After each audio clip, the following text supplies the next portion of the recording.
அன்பான தேவன் விடுதலையின் உங்களுக்கு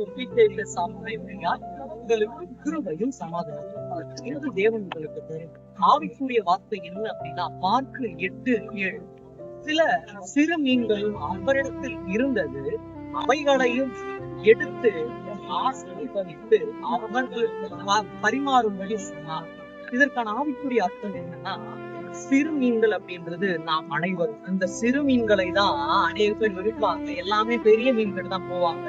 ஆண்டவராகிய இயேசு கிறிஸ்துவுக்கு தெரியும், சிறு மீன்களை ஆசீர்வதித்தால் தான் அது வருங்காலத்தில் பெரிய மீனாய் மாறும்.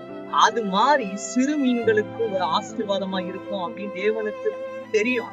அதனாலதான் அவர் என்ன பண்றாரு, சிறு மீன்களை எடுத்து ஆசீர்வதித்து அனைவருக்கும் பரிமாறும்படி சொன்னார். அப்படின்னா சிறு மீன்கள் தான் அனைவருக்கும் ஆசீர்வாதமா இருக்கும். அதனால சிறு மீன்களா இருக்கின்றது அற்பமா மட்டும் என்ன, அற்பமா எண்ணப்பட்டதுதான் தேவன் என்ன பண்றாரு. இன்னைக்கு தேவன் உங்களுக்கு சொல்ற வார்த்தை, சிறு மீன்களாகிய நம்ம தேவன் மென்மேலும் ஆசீர்வதித்து வழிநடத்த வல்லவராய் இருக்கிறார். ஆமென்.